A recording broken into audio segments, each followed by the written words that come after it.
जो दिल्ली में हुआ, देखिए प्रदर्शन जो चल रहा था वो एक अलग विषय था कि धर्मेंद्र प्रधान का इस्तीफा हो, सरकार की जवाबदेही तय हो, बट उसके बाद जो बर्बरता हुई वो तो किसी के सहन के लायक नहीं। हम उसके खिलाफ तो बैठे ही हैं कि नीति पर जवाबदेही हो और सारी बातें हों, मगर पीड़ा ज़्यादा इस बात की है कि अन्याय की अति होगी। कम से कम हमारे से तो सहन नहीं होता, इसलिए हम लोगों ने जिम्मेवारी लेकर के यहाँ बैठने का फैसला लिया है।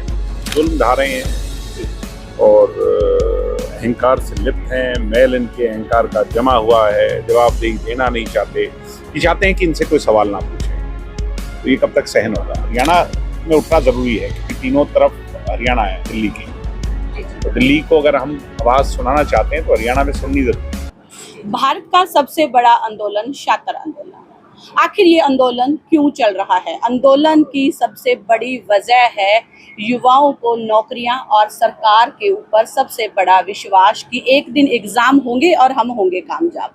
लेकिन होता क्या है, बरसती हैं छात्रों के ऊपर लाठियां। सोनम वांगचुक, किसने उनका नाम नहीं सुना? तो दिल्ली के अंदर बहुत बड़ा प्रोटेस्ट और उसकी अगुवाई कर रहे थे सोनम।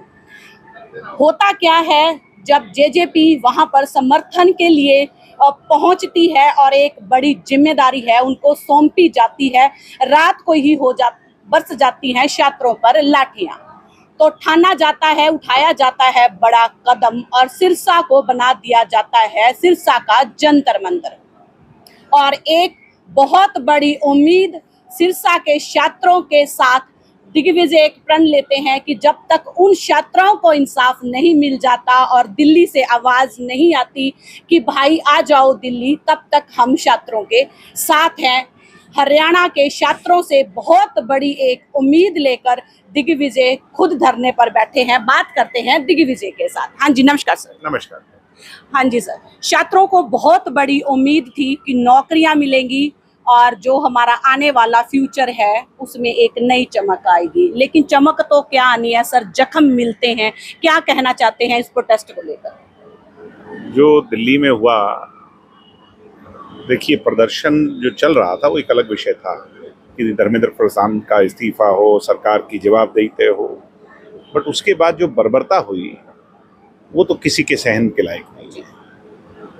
हम उसके खिलाफ तो बैठे ही हैं कि नीति पर जवाबदेही हो और सारी बातें हों, मगर पीड़ा ज़्यादा इस बात की है कि अन्याय की अति हो गई, जुल्म की अति हो गई। तो कम से कम हमारे से तो सहन नहीं होता, इसलिए हम लोगों ने जिम्मेवारी लेकर के यहाँ बैठने का फैसला लिया है। अभी आज बात चल रही है दिल्ली में लोगों से, वो साथी जब भी कहेंगे जा करके उनका समर्थन करेंगे। वो आज होगा, कल होगा, परसों होगा, जब भी वो कहेंगे। अभी क्या पता लंबा बैठना पड़े यहाँ पे, ये समय क्या। जी जी सर, जिस प्रकार से वहां पर लाठियां भांजी गई, जिस हिसाब से वहां पर युवाओं के साथ, लड़कियों के साथ मारपीट हुई, और वहीं अगर हरियाणा सरकार की अपने की बात करें तो उनकी रैलियां हैं, संवाद हैं, वो चालू हैं, लेकिन एक भी शब्द उनकी जुबान पर नहीं है कि लड़कियों को क्यों घसीटा गया, क्यों मारा पीटा की गई और उनके साथ ऐसा ऐसा दुर्व्यवहार हुआ जो बता भी नहीं सकते। ये तो जुल्म ढा रहे हैं और अहंकार से लिप्त हैं, मैल इनके अहंकार का जमा हुआ है, जवाबदेही देना नहीं चाहते। ये चाहते हैं कि इनसे कोई सवाल ना पूछे, तो ये कब तक सहन होगा। जी जी जी जी, जब जब आंदोलन बढ़ता है सोशल मीडिया आवाज उठाते हैं, लेकिन काफी अब कल से देखने को मिला है सर, काफी सोशल मीडिया के अकाउंट है वो बैन हो रहे हैं। अब करेंगे, तो टूल किट्स हैं, इनकी सारे हथकंडे अपनाएंगे, मगर आज़ाद भारत में सभी को अपने मूल्यों का पता है कि कैसे लड़ाई लड़नी है, कैसे संघर्ष करना है। और मुझे लगता है सिरसा के लोग भी आज बड़ी संख्या में आ जाएंगे, जता देंगे कि हम इसको और ज़्यादा सहन नहीं करेंगे। ऐसे ही पूरे हरियाणा में हो रहा है। आपने कल देखा कि जहाँ जहाँ भी हमने प्रोटेस्ट किया, या अन्य राजनीतिक दलों ने प्रोटेस्ट किया, हर जगह बड़ा आक्रोश था। तो उठ जाएगा, धीरे धीरे उठ जाएगा। हरियाणा में उठना ज़रूरी है क्योंकि तीनों तरफ हरियाणा है दिल्ली की, तो दिल्ली को अगर हम आवाज़ सुनाना चाहते हैं तो हरियाणा में सुननी ज़रूरी है। जी जी जी जी, जैसे जैसे सर आंदोलन की चिंगारी बढ़ रही है, आज प्रशासन भी देखने को मिला है, सुबह से काफी अलर्ट है। क्या लगता है कि यहाँ पर भी छात्रों को आने से रोका जाएगा? पता नहीं रोकेंगे कि नहीं। सुबह तो यहाँ पर बहुत पुलिस थी, अभी भी पुलिस है बाहर इर्द गिर्द में, कम से कम भी 150-200 पुलिस वाले थे। और सुबह 6 बजे ही ऐसा डर लग रहा था इनको कि पता नहीं हम क्या करने जा रहे हैं। तो आज तो मुख्यमंत्री जी भी यहाँ पर हैं, तो मैं तो चाहूँगा कि एक हमारी अगर राय बने तो मुख्यमंत्री जी से भी सवाल किया जाना चाहिए। जी जी जी, मिलने का प्रयास रहेगा कि मिलकर कोई बातचीत हो? क्यों नहीं रहेगा, मिलने का प्रयास रहेगा ही कि मुख्यमंत्री से जवाब तलब हो। मुख्यमंत्री इलाके में है, अभी देखते हैं कि वो 10-11 बजे यहाँ पर लोग संगठित हो जाएंगे।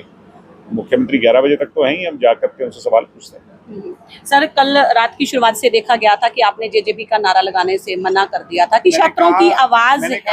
जेजेपी के तो हम सब लोग हैं, अगर जेजेपी का नारा लगाएंगे तो कुछ लोगों को शायद दिक्कत हो सकती है। जी। तो इसलिए बेटर ये है कि हम किसी का नारा ना लगाएं, सिर्फ छात्रों की बात करें। जी जी, कैसे आंदोलन सर ये आगे बढ़ेगा? क्या लगता है कि सिरसा में जंतर मंतर शुरू करने से, जगह जगह पर आवाज बनने से दिल्ली के आंदोलन पर इसका असर देखने को मिलेगा? निश्चित तौर पर अगर 1-2 दिन यहाँ आवाज उठेगी तो उसका दिल्ली में आज भी मुझे उनका खुद कॉल आया चल करके कि भाई साहब आप अच्छा कर रहे हैं, आप आ जाइए दिल्ली। तो मैंने कहा आप लोग सामूहिक तौर पर फैसला ले लीजिए कि अगर हमें दिल्ली आना है तो उसकी कॉल कीजिए, फिर हम दिल्ली की तरफ आएँ। हरियाणा में सिरसा में ये प्रदर्शन है वो शुरू हो चुका है। क्या पंजाब से भी छात्र हैं यहाँ पर पहुँचने की संभावना है? आज बड़ी संख्या में यूनिवर्सिटी के बच्चे भी आएंगे, कॉलेजों के बच्चे। जी जी, कैसा आगे का कैसा चलेगा? अब देखो कैसा चलता है, ये तो लोग तय करेंगे, मगर हम अपना दायित्व निभा रहे हैं। सब साथी बैठे हैं और सकारात्मक ही होगा, जो भी होगा पॉजिटिव। अगर सर इस चीज को राजनीति वे में लेते हैं तो कुछ लोगों का ये भी कहना है कि अपनी राजनीति चमकाने का प्रयास किया जा रहा है। अब भाई वो तो कहेंगे ही, क्या करें, वो लोग तो बैठ नहीं रहे।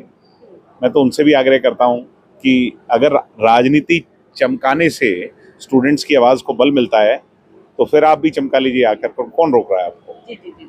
अब एसी के कमरों से निकल करके आइए तो सही सड़क पर। जी जी जी। एक तरफ तो सड़क पर लाठियां भांजी जा रही हैं और दूसरी तरफ आप कोई कर रहा है तो उसको नकारात्मक रवैये से देख रहे हैं। ऐसा तो नहीं होना चाहिए, सकारात्मकता से देखना चाहिए, हर चीज़ को पॉजिटिवली देखना चाहिए, सरकार से जवाब मांगना चाहिए, ये हमारा अधिकार है। जी जी जी। जैसे सर अगर किसान आंदोलन, किसान नेताओं की बात करें, चाहे सरपंच एसोसिएशन की बात करें, तो उन्होंने दिल्ली कूच करना था, लेकिन घरों के अंदर ही होम अरेस्ट उनको कर लिया गया, दिल्ली नहीं जाने दे रहे हैं। क्या लगता है कि उनका समर्थन यहाँ भी जरूरी है? हाँ, निश्चित तौर पर सब लोगों का समर्थन जरूरी है जी। समाज के हर तबके का समर्थन जरूरी है। जब कोई भी आंदोलन होता है उसमें एक व्यक्ति विशेष आंदोलन नहीं, सब लोगों को मिलजुल करके आंदोलन करना है। जी जी जी। लास्ट में क्या कहना चाहते हैं? ये कहूँगा कि संगठित हो जाइए, अभी समय है, और ये 12 साल में इस सरकार के सामने सबसे बड़ी चुनौती है। जी जी। तो ये थे हमारे साथ दिग्विजय चौटाला, जिनकी सबसे यही अपील है कि ज़्यादा से ज़्यादा इस धरने पर पहुंचे और छात्रों की आवाज़ है उनको बुलंद करें।